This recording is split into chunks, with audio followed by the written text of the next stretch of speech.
আরে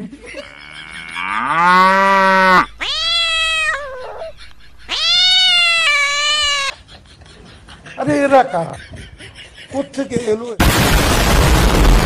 hello guys, hi guys, এসব বালচাল intro না চুদিয়ে আসল কথায় আসি। বাড়া আজকে আমি আদি পুরুষের টিজার দেখলাম। বাড়া অনেকদিন আগে থেকেই বাড়াটা রিলিজ হয়েছে, কিন্তু বাড়া আমি এই পাপটা করছিলাম না, কিন্তু আজকে বাড়া পাপটা করেই ফেললাম।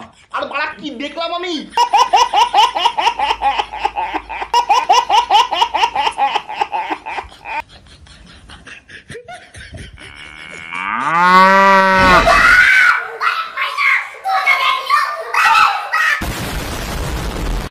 আজ থেকে 11 বছর আগে একটা মুভি বেরিয়েছিল যার নাম রা-1। সেই মুভিটার বাজেট ছিল 150 কোটি টাকা, কিন্তু সেই মুভিটাকে আমরা অত সিরিয়াসলি নিইনি। কিন্তু সেই মুভিটার ভিএফএক্স অনবদ্য ছিল, খুবই সুন্দর ছিল। আর এইটা মারা 500 কোটি টাকার মুভি।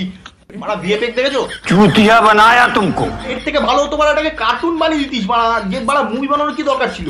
মারা এটা করতে 500 কোটি টাকা খরচা হয়েছে।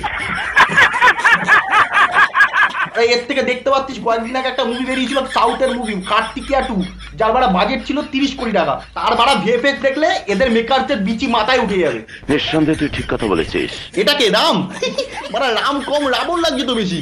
আর বাড়া এটাকে ও শুধু চুল স্পাইক করা রাবণ নাকি? বড় দাড়িওয়ালা ও ফ্যান্সি স্টাইলে স্পাইক করা চুলের রাবণকে দেখুন। আবার গেম অফ থ্রোনসের পিএচআরে চেপে আসছেন রাবণ। বাড়া চুরির একটা লিমিট থাকে। বাড়া গেম অফ থ্রোনসকেও বাদ দেয়নি, ওর থেকেও চেপে নিয়েছে। বাস এটা হাস্যকর এই দেশের জনগণের জন্য হাস্যকর। প্রবাস দাদাকে বলবো, দাদা একটু খাটাখাটনি করুন, একটু আসল কিছু বানান, একটু সিক্স প্যাকস আসল বানান। ব্যাগটাও বড় কার্টুনিশ লাগছে বড় বালে সিজিআই। আচ্ছা আমরা যদি আরো পিছনে চলে যাই, যেটা আসল রামায়ণ হয়েছিল রামায়ণ সাগারের, যখন না ছিল বিগ বাজেট, না ছিল ভিএফএক্স, কিন্তু তবুও ওটা কত রিয়েলিস্টিক করে তুলেছিল। আর এটা দেখুন বাড়া মুখগুলো বাড়া ঠিকঠাক বসায়নি, বাড়া উপর নিচ করে বুঝছে, বাড়া রিয়েলিস্টিক বানাতে গেছে বাড়া। আর এরা কারা বাড়া? কিংকং বাড়া, এরা কে বাড়া? কিংকং তো বাড়া হনুমানজিকে বাড়া মৌলানা বানিয়ে দিয়েছে বাড়া, গোপ কেটে দাঁড়িয়ে রেখে। ও সে গো, এর রাবণ কোথায় বাড়া? তো আল কায়দার লিডার। বাড়া একে বলিউড বলবো না বালেরউড বলবো বাড়া, কিছু বুঝতে পারছি না। ঠিক বলেছো। আমি জানি আপনারা এই টর্চার আর নিতে পারছেন না, তাই ভিডিওটি এখানেই শেষ করলাম। আর ভিডিওটি ভালো লাগলে চ্যানেলটি সাবস্ক্রাইব করবেন ও ভিডিওটি লাইক করবেন। ধন্যবাদ।